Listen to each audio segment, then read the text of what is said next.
નમસ્કાર મિત્રો, આપણે ખાતાકીય પરીક્ષાના પ્રશ્નોના જવાબો જોઈ રહ્યા છીએ, જેમાં ગુજરાત અંદાજપત્ર નિયમ સંગ્રહના પ્રશ્નોના જવાબો ચાલી રહ્યા છે. જેમાં અગાઉ આપણે વિડીયોમાં 1 થી 15 પ્રશ્નો જોયા. હવે આજે આપણે આ વિડીયોમાં 16 થી 30 પ્રશ્નોના જવાબ જોઈશું, એટલે કે કુલ 15 પ્રશ્નોના જવાબ જોઈશું. તો ચલો શરૂઆત કરીએ.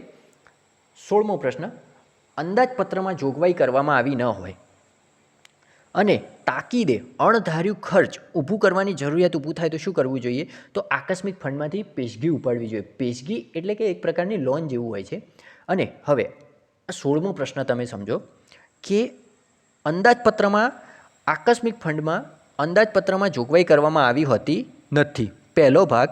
અને બીજો કે અણધાર્યો ખર્ચ કરવાની જરૂરિયાત ઊભી થાય તો શું કરવું જોઈએ? અણધાર્યું ખર્ચ એટલે કે કોઈ આકસ્મિક ઘટના ઊભી થાય અને અણધાર્યો ખર્ચ કરવાની જરૂરિયાત ઊભી થાય તો આકસ્મિક ફંડમાંથી તમે પેશગી ઉપાડી શકો. ઓકે, બે પ્રકારના ફંડ હોય, એક તો કોન્સોલિડેટેડ ફંડ એટલે કે એકત્રિત ફંડ, અને બીજું કન્ટિન્જન્સી ફંડ એટલે કે આકસ્મિક ફંડ. એટલે આકસ્મિક ફંડમાંથી તમે પેશગી ઉપાડી શકો.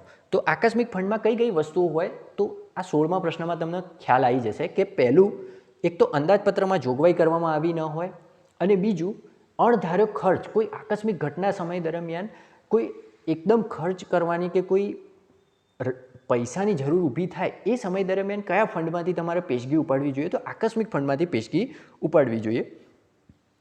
હવે 17મો પ્રશ્ન, આકસ્મિક ભંડોળ એટલે શું? હવે આ જે પ્રશ્નનો જવાબ છે એમાં તમે યાદ રાખજો કે એકત્રિત ભંડોળમાંથી રાજ્યનું એકત્રિત ભંડોળ અને સ્થાયી પેશગી પ્રકારનું ભંડોળ, આ બંને યાદ રાખશો એટલે તમને આ પ્રશ્નનો જવાબ આવડી જશે.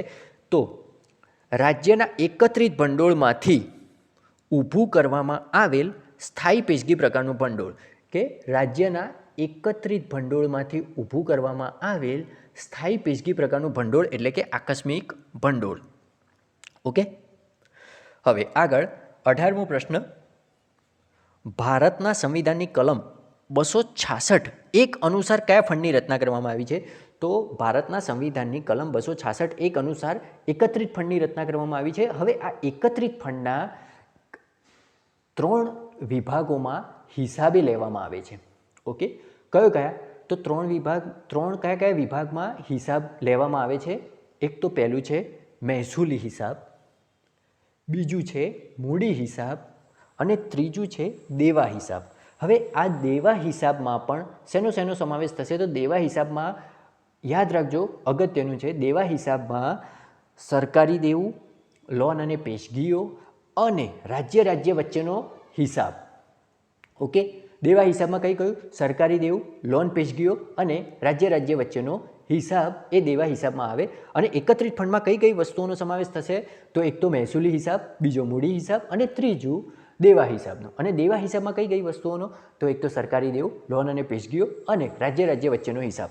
ઓકે, અને હા, કે એક આકસ્મિક ભંડોળમાં એ તમે યાદ રાખજો કે આકસ્મિક ભંડોળ ભારતના બંધારણની 267 કલમ મુજબ આકસ્મિક ભંડોળની રચના કરવામાં આવી હતી. આ એ કલમ યાદ રાખજો, એ અગત્યની છે. હવે આગળ 19મો પ્રશ્ન, કયા ફંડમાં સરકાર શરાબ તરીકે ફરજ બજાવે છે? તો જાહેર હિસાબમાં સરકાર શરાબ તરીકે ફરજ બજાવે છે. અને જાહેર હિસાબ જે હોય એ કઈ કલમ અનુસાર રચના કરવામાં આવી હતી? તો ભારતના બંધારણની કલમ 266 અને 284 મુજબ, ફરીથી બોલું છું, કલમ 266 અને કલમ 284 મુજબ જાહેર હિસાબનો સમાવેશ થાય છે. ઓકે, હવે આગળ 20મો પ્રશ્ન, કઈ બાબત જાહેર હિસાબનો ભાગ બને છે? તો અનામત ફંડ એ જાહેર હિસાબનો ભાગ બને છે. હવે આ અનામત ફંડ સિવાય પણ જાહેર હિસાબના બીજા ઘણા ભાગ હોય છે, જે આપણે જોઈએ. તો પહેલો એક તો છે જાહેર હિસાબમાં પહેલો એક ભાગ યાદ રાખજો કે જાહેર હિસાબના અનામત ફંડ સિવાય એટલે બીજા ઘણા ભાગ છે, એ હું ચર્ચા કરી રહ્યો છું.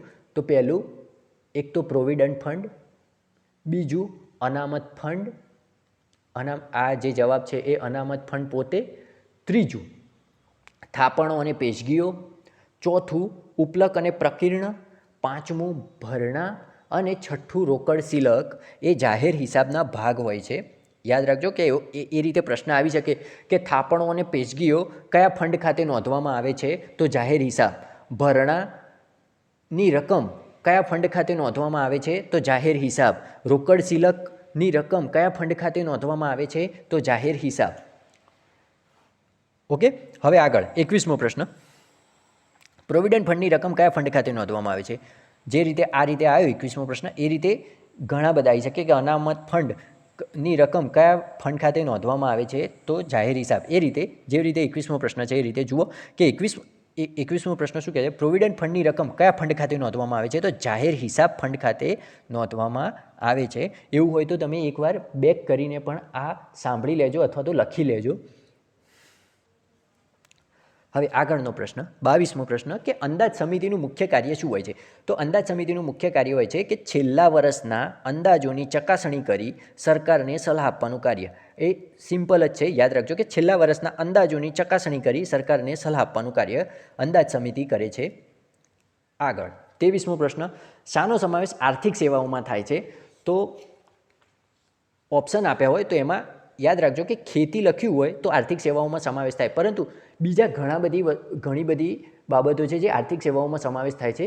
જે લખી રાખવું હોય તો લખી રાખજો, પણ હું અત્યારે બોલું છું કે આર્થિક સેવાઓમાં કઈ કઈ બાબતોનો સમાવેશ થાય છે. ટોટલ 6 બાબતો છે. પહેલું, સામાન્ય આર્થિક સેવાઓ. બીજું, ખેતી અને ખેતીના લગતી સેવાઓ. ત્રીજું, ઉદ્યોગ અને ખનિજ. ચોથું, જળ અને વીજળી વિકાસ. પાંચમું, વાહન વ્યવહાર અને માર્ગ વ્યવહાર. છઠ્ઠું, રેલવે, ટપાલ અને તાર. ઓકે, આ આર્થિક સેવાઓમાં સમાવેશ થાય છે આ બાબતોનો. એ ખેતી સિવાયની બાબતો મેં વાત કરી. ટોટલ 6 થશે, એ રીતે તમે યાદ રાખજો. ઓકે, તો આગળ જોઈએ 24મો પ્રશ્ન. આર્થિક સેવાઓનો શામાં વર્ગીકૃત કરવામાં આવે છે? એક તો સેક્ટર હોય છે, પછી એક સબ સેક્ટર હોય છે. એ રીતે આર્થિક સેવાઓનો વર્ગીકૃત કરવામાં આવે છે. 25મો પ્રશ્ન જુઓ કે એક સદરનો કોડ 0040 છે, તો નીચેનામાંથી એ શું કહેવાય? નીચેનામાંથી મતલબ કે તમને અમુક પ્રકારના ઓપ્શન આપ્યા છે, એમાં કયું હોય? તો 0040 કોડ એ મહેસૂલી આવકનો કોડ છે. સદર એટલે કે સદરમાં મુખ્ય સદર હોય, ગૌણ સદર હોય, પેટા સદર હોય, એ રીતે હોય છે સદરો. એ રીતે વિભાજિત કરવામાં આવેલા હોય છે. ઓકે, હવે આગળ 26મો પ્રશ્ન.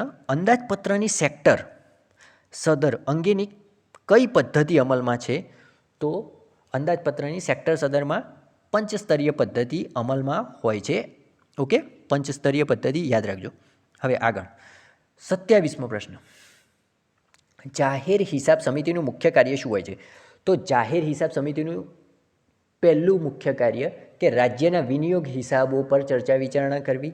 બીજું, નાણાકીય હિસાબો પર ચર્ચા વિચારણા કરવી. ત્રીજું, ઓડિટ અહેવાલ પર ચર્ચા વિચારણા કરવી. કઈ કઈ બાબતો? તો એક તો રાજ્યના વિનિયોગ હિસાબ, બીજું નાણાકીય હિસાબ અને ત્રીજું ઓડિટ અહેવાલ પર ચર્ચા વિચારણા કરવી. વિનિયોગ હિસાબ એટલે કે જે નાણાંનો ઉપયોગ કરવામાં આવે, ઉપયોગને સરકારી ભાષામાં અમુક રીતે વિનિયોગને એ રીતે લખતા હોય છે. ઓકે, તો જે નાણાકીય વ્યવહારમાં જે ઉપયોગ, લેવડ દેવડને ઉપયોગ થયો એ વિનિયોગ હિસાબ. રાજ્યના વિનિયોગ હિસાબ, નાણાકીય હિસાબ અને ઓડિટ અહેવાલ પર ચર્ચા વિચારણા. આ 3 જાહેર હિસાબ સમિતિના મુખ્ય કાર્ય આ હોય છે. આગળ 28મો પ્રશ્ન. કોઈ પણ નવું મુખ્ય કે ગૌણ સદર શરૂ કરવા માટે કોની મંજૂરી જરૂરી છે? તો મુખ્ય કે ગૌણ સદર શરૂ કરવા માટે કંટ્રોલર જનરલ, નાણાં મંત્રાલય, ખર્ચ વિભાગ, નવી દિલ્હીની મંજૂરી જરૂરી છે. આ યાદ રાખજો, આ અગત્યનો પ્રશ્ન છે. નવું મુખ્ય સદર કે ગૌણ સદર શરૂ કરવા માટે કોની મંજૂરી જરૂરી છે? કંટ્રોલર જનરલ, નાણાં મંત્રાલય, ખર્ચ વિભાગ, નવી દિલ્હી. આગળ હવે 29મો પ્રશ્ન. ખાતાએ હાથ ધરેલ કાર્યક્રમોનો શામાં સમાવેશ થાય? કાર્યક્રમો હોય તો ગૌણ સદર અને યોજનાઓ હોય તો પેટા સદર. ઓકે, જે જોઈ લઈએ આપણે. ખાતાએ હાથ ધરેલ કાર્યક્રમોનો ગૌણ સદરમાં સમાવેશ થાય, ખાતાએ હાથ ધરેલ યોજનાઓનો પેટા સદરમાં સમાવેશ થશે. ઓકે, તો હવે આગળ 31મો પ્રશ્ન, હિસાબોના સદરમાં ફેરફાર કરવાની મંજૂરી અંગે શું જોગવાઈ છે? તો સદરમાં ફેરફાર કરવાનો હોય કે સદર શરૂ કરવા માટે તમારે કોની મંજૂરી જોઈશે? તો કંટ્રોલર જનરલ, ખર્ચ વિભાગ, નાણાં મંત્રાલય, નવી દિલ્હીની મંજૂરી લેવી જરૂરી છે. ઓકે, આગળ 32મો પ્રશ્ન, કયો ખર્ચ બિનમતપાત્ર છે? તેનો જવાબ જોઈ લો. જાહેર સેવા આયોગનો ખર્ચ બિનમતપાત્ર છે. પરંતુ અહીંયા બિનમતપાત્ર એટલે યાદ રાખજો કે જે ખર્ચના અંદાજો વિધાનસભા સમક્ષ મત માટે રજૂ કરવામાં આવતા નથી એને બિનમતપાત્ર કહેવાય. બિનમતપાત્ર એટલે એને એ શબ્દમાં જ આવી જાય છે કે બિનમતપાત્ર એટલે કે મત કરવાની જરૂર નથી. ઓકે, બિનમતપાત્ર એટલે કે જે ખર્ચના અંદાજો મત માટે વિધાનસભા સમક્ષ રજૂ કરવામાં આવતા નથી. હવે અગત્યનું, પરંતુ વિધાનસભામાં આમાંના કોઈ પણ અંદાજો અંગે ચર્ચા કરવા પર પ્રતિબંધ નથી. એટલે કે આમાં આ વિધાનસભામાં આ અંદાજો પર ચર્ચા વિચારણા તમે કરી શકો, એ બાબતે કોઈ પ્રતિબંધ નથી, પરંતુ મત માટે વિધાનસભા સમક્ષ રજૂ કરવામાં આવશે નહીં. એ ખર્ચ બિનમતપાત્ર ખર્ચ કહેવાય છે. ઓકે, તો thank you so much friends, ખૂબ ખૂબ આભાર.